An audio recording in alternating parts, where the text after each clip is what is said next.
शन्नो मित्रः शं वरुणः शन्नो भवत्वर्यमा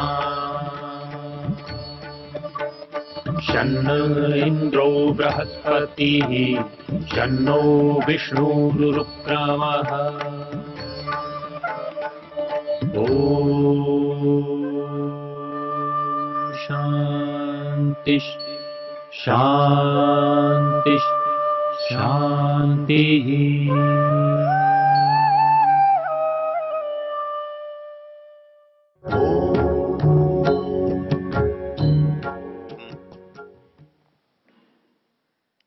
हम यजुर्वेद के 31वां अध्याय, जिसका पुरुषाध्याय नाम है, उसकी चर्चा कर रहे हैं। इस अध्याय का ऋषि नारायण और देवता पुरुष है। यह अध्याय सृष्टि के विज्ञान का अध्याय है। वेद में जो कुछ अध्याय, कुछ सूक्त, कुछ मंत्र जिनमें सृष्टि की उत्पत्ति की चर्चा है, उनमें ये प्रमुख है। और पीछे हमने देखा कौन कौन सी वस्तुएं किस क्रम से इस धरा पर प्रकट होती हैं। चंद्रमा मनसो जातश्चक्षुः सूर्यो अजायत श्रोत्राद्वायुश्च प्राणश्च मुखादग्निरजायत। हमने इस मंत्र में जो शब्दावली है उसका अर्थ बड़ा सामान्य है। चंद्रमा मनसो जाता, जो उत्पत्ति का स्थान और क्रम है, सारा संसार उस परम पुरुष से उत्पन्न हो रहा है। और उस परम पुरुष के मन से चंद्रमा की उत्पत्ति हुई है। उस परम पुरुष की चक्षुओं से सूर्य निकला है और उसके श्रोत्रों से दिशाएं हैं और उसके मुख से अग्नि प्रकट हुआ है। इस संदर्भ को इसी क्रम से आगे बढ़ाया गया है। नाभ्या आसीदंतरिक्षम शीर्ष्णोद्यौ समवर्तत पद्भ्याम भूमिर्दिशः श्रोत्रान् तथा लोकान कल्पयत। ये जो संसार बना, ये जो अंतरिक्ष है, इतना बड़ा अवकाश है, खाली स्थान है, ये उस परम पुरुष का नाभि है। हम नाभि केंद्र को कहते हैं, स्रोत को कहते हैं। कहता है ये अंतरिक्ष उस परम पुरुष का नाभि स्थल है। नाभ्या आसीद अंतरिक्षम शीर्ष्णोद्यौ समवर्तत, क्योंकि सिर जो होता है वो ऊंचा दिखाई देता है, तो इस परम पुरुष का जो सिर है वो द्युलोक है। और जो नीचे, जिसे हम पैर कहते हैं, उस परम पुरुष का नीचे का भाग क्या है? कहता है भूमि है। पद्भ्याम भूमि, और ये दिशाएं उसकी श्रोत्र है। एक जो कल्पना जिससे हम समझाना चाहते हैं वो है पुरुष। उसी पुरुष को हम कर्ता बता रहे हैं। वही पुरुष प्रकाशित हो रहा है और वही पुरुष इस संसार के पदार्थों में भी है। इसको समझने के लिए हमने एक चर्चा की थी, वो है ऐतरेय उपनिषद की। ऐतरेय उपनिषद में इन तीनों चीजों को, अर्थात एक तो उत्पत्ति करने वाला है, एक उत्पन्न होने वाला है, और उत्पन्न होने वाले और उत्पन्न करने वाले के बीच में जो साधन है जिनसे निर्माण हो रहा है, उनका क्या स्थान है, उनका क्या महत्व है, उनका क्या स्वरूप है, इसकी चर्चा है। उसमें उपनिषदकार कहता है, ईश्वर बैठा है, सोचता है अकेला क्या करना है, कुछ निर्माण होना चाहिए, कुछ बनाना चाहिए। इसको उपनिषदों में अनेक अनेक स्थानों पर अलग अलग कहा है और विभिन्न धर्म ग्रंथों में भी इस प्रक्रिया को अलग अलग बताया है।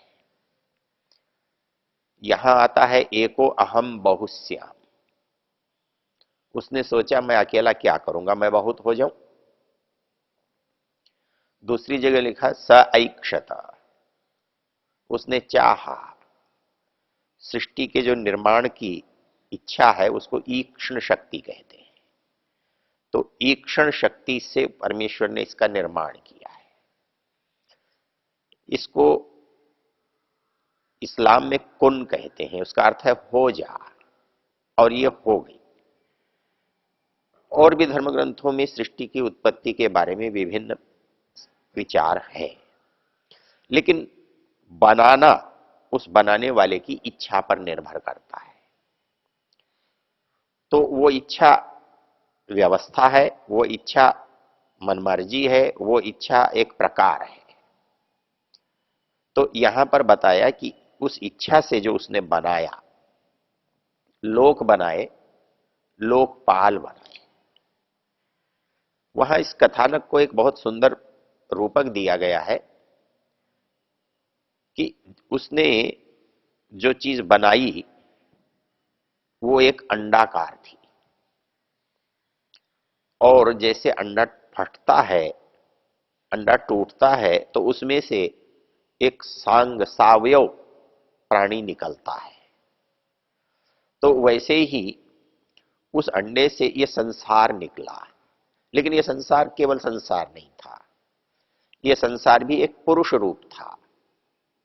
तो पुरुष रूप कैसे था? उस अंडे से जो छेद हुआ वो मुख बना। तो वो मुख से क्या हुआ कि अग्नि है, वाच, वाचो अग्नि। मुख वाणी के लिए होता है, तो हमारे मुख में वाणी है, लेकिन उसका बाहर क्या स्थान है?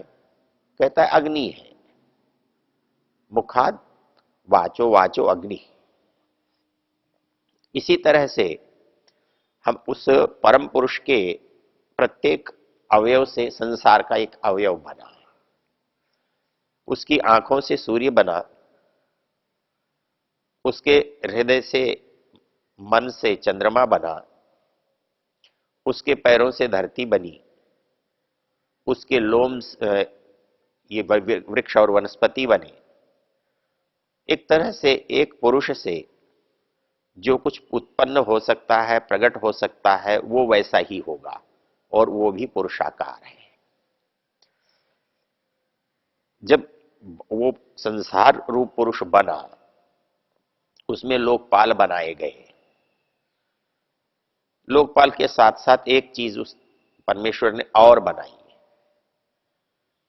उसने कहा एक भूख बनाई और एक प्यास बनाई। अब ये बने हुए पड़े थे, लेकिन ठिकाने नहीं थे। ठिकाने नहीं थे। ये सब कहने लगे प्रजापति से, भला हमको बना दिया है तो हमको उचित स्थान पर रखो, हमको कोई स्थान दो जिसमें हम निवास करें, कोई हमारा स्थान होना चाहिए। तो परमेश्वर ने उनके सामने एक गाय लाकर रखी। उसने कहा चलो इसमें रह जाओ। वो कहते नहीं, ये हमें पसंद नहीं है, ये घर अच्छा घर नहीं है, हम इसमें नहीं रहते। तो उसने कहा घोड़ा ले आए। कहते इसमें रह लो। कहते नहीं, ये भी हमारे रहने की जगह नहीं है, हमारे लिए अच्छा नहीं है। तब उसने मनुष्य का शरीर उपस्थित किया। कहते इसमें रह लो। कहते हाँ, ये बहुत ठीक बनाया है। इसके लिए उपनिषदकार कहता है सुकृतम बताई थी, सबसे सुकृति है। कृति रचना, सुकृति मतलब परमेश्वर की सबसे श्रेष्ठ कृति। तो मनुष्य का शरीर जैसे ही आया, तो संसार के लोक के देवता हैं, लोकपाल हैं, जिनसे लोक का संचालन होता है, उनका इस शरीर में क्या स्थान बना है। कहता है कि सूर्य चक्षुषी भूत्वा नेत्रे प्राविशत। सूरज ने सोचा मुझे इस शरीर में कहां जगह मिलेगी, तो वो आंख बंद करके ज्योति रूप इसमें चला गया। और प्राण ने सोचा कि मुझे इसके नासिका में जगह रहनी चाहिए। दिशाओं ने इसके श्रोत्र में स्थान ले लिया, चंद्रमा ने इसके हृदय में स्थान ले लिया, और ऐसे सारे के सारे जो शरीर के अवयव हैं वो बाहर किस देवता के हैं, और वो बाहर का देवता इस शरीर में किस अंग में रहता है। पूरा शरीर इस तरह से बन जाता है। दो चीजों के लिए स्थान नहीं मिला। कहते हैं कि भूख और प्यास कहां रहे, शरीर में इनके लिए कोई स्थान विशेष नहीं है। तो बोले हम कहां जाएं? उन्होंने कहा तुम इन सब में घुस जाओ, अर्थात जो कुछ ये करेंगे उससे तुम्हारा काम चल जाएगा। और इस तरह से उसने इन्हीं साधनों से एक जो आकार दिया, वो एक पुरुष हमारे सामने उपस्थित हुआ। तो उसी बात को इस मंत्र में कहा है, नाभ्या आसीद अंतरिक्षम। कहता है कि ये जो अंतरिक्ष है पूरा का पूरा संसार का, इस पृथ्वी में जो दिखाई दे रहा है, ये तो उस परमेश्वर का नाभि स्थान है, और ये जो द्युलोक है ये उसका सिर का स्थान है। शीर्षणो द्यौ समवर्तत पदभ्याम भूमिर्दिश श्रोत्रान। और ये श्रोत्र ये दिशाएं हैं, और तथा लोकान अकल्पयत, उसने जो भिन्न भिन्न लोक बनाए हैं वो इसी पुरुष के माध्यम से बनाए हैं। इसलिए जब हम समझना चाहते हैं तो इस पुरुष को समझते हैं, तो वह पुरुष हमारी समझ में आता है, क्योंकि बड़ा सीधा सा गणित है। जो व्यक्ति जिस वस्तु को बनाता है उसके अंदर दोनों योग्यता होती है, उसका ज्ञान भी होता है बनाने का, और बनाने की क्षमता या सामर्थ्य भी होता है। तो जिसने भी इस मनुष्य शरीर को बनाया उसके अंदर भी वो सामर्थ्य है, और जिसने इस संसार को बनाया उसमें भी वो सामर्थ्य है। तो इन दोनों का जो संबंध है वो ये बता रहा है कि ये किसी एक से जुड़े हुए हैं। हमको लगता है सब अलग अलग है, लेकिन ये अलग अलग होकर भी अलग अलग नहीं है। इन सब में एक समन्वय है, और ये समन्वय जिस ओर इंगित कर रहा है, जो इशारा कर रहा है, उसका इससे संबंध पता लगता है। अर्थात वो पुरुष के बिना इनमें संबंध नहीं बन सकता, इसकी रचना नहीं हो सकती, इसका निर्माण नहीं हो सकता। क्योंकि मूल चीज क्या है जिसको हम अपना शरीर कहते हैं, इसके निर्माण में हमारी कोई भूमिका नहीं है। ये कैसे बना है हमें पता नहीं है, कैसे बनाना है हमें पता नहीं है, इसको हम बनाते नहीं है, ये तो हमें मिलता है। इस मिलने में किसका किसका योगदान है, लेकिन वो योगदान जिनका दिखाई देता है उनका तो बहुत कम है। हम कहें कि माता पिता का है, लेकिन माता पिता इसे छोटे से बड़ा नहीं कर सकते, इसको आत्मा वाला नहीं बना सकते, इसको बिंदु से विशाल नहीं कर सकते। लेकिन ये इस भोजन से ये बढ़ कैसे रहा है? भोजन हमारा बनाया हुआ नहीं है, शरीर को वो बढ़ा कैसे रहा है ये हमारे हाथ में नहीं है। तो इस व्यवस्था में एक जो तीसरी चीज है वो उसका अपने आप प्रकाश हो रहा है, वो प्रकट हो रहा है ना। इसलिए शास्त्र कहता है कि यदि आप इसको समझ लोगे तो उसको समझना बहुत आसान हो जाएगा। इसको समझाते हुए हम जिस क्रम से चल रहे हैं, आगे एक चीज आती है कि ये चीज बन तो गई, बन गई, लेकिन बनी कैसे? उसके लिए कोई नियम क्या बना, व्यवस्था क्या बनी?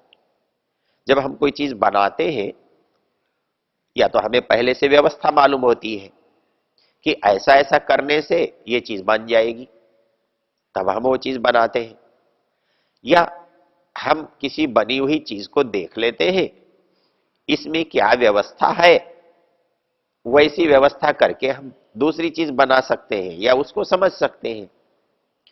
क्रम भी वही है। पहले हमने देखा कि हिरण्यगर्भ क्या है, उसके बाद उसमें से पुरुष के माध्यम से क्या क्या चीजें बनी।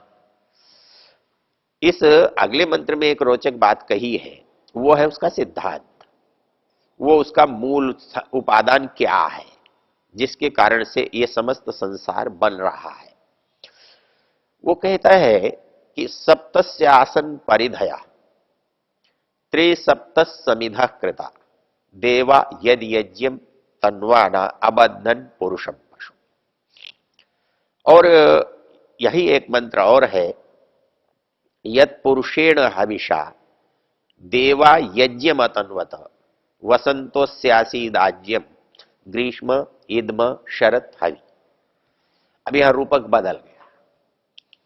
कहता है कि ये जो पुरुष बना था, इस पुरुष से उस पुरुष को समझेंगे कैसे।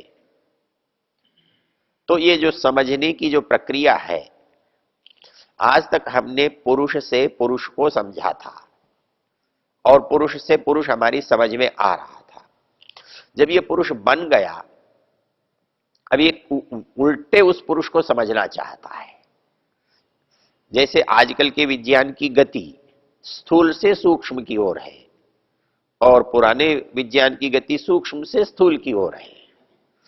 तो जैसे हमने सूक्ष्म से स्थूल की ओर की गति की और इस गति से हम इस पुरुष तक पहुंचे, अर्थात उस पुरुष ने इस संसार को बनाते हुए जो अंतिम चीज बनाई वो ये पुरुष बनाया, ये प्राणी बनाया, ये जीवन बनाया। अब यदि ये जीवन ये चाहे कि मुझे वो चीज समझनी है जिसने मुझे बनाया, जिससे मुझे बनाया, तो उसके सामने क्या होगा, वो कौन सी विधि होगी, उस विधि को क्या कहेंगे, वो शैली क्या होगी जिससे समझा जाए।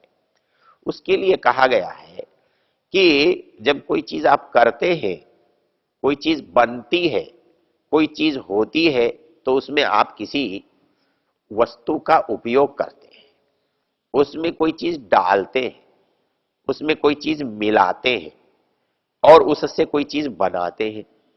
तो आपके पास जो चीजें हैं उनको मिलाकर, उनको एक दूसरे से जोड़कर आप एक चीज को निर्माण कर लेते हैं। तो अगले मंत्र की जो विषय वस्तु है वो ये कहने की है कि इस पुरुष से जब हम उस पुरुष की यात्रा करेंगे तो हम कौन सा रास्ता अपनाएंगे। तो उस रास्ते को इस मंत्र में जिस विशेष शब्द से कहा गया है उसे यज्ञ कहते हैं। इसकी चर्चा हम आगे करेंगे। ओ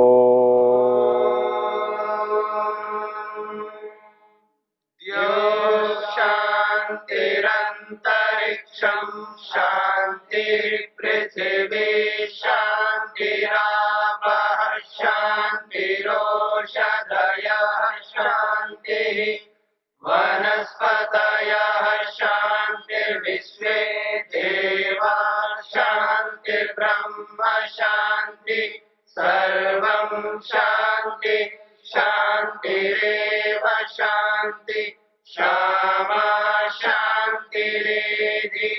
ओम शांति शांति शांति।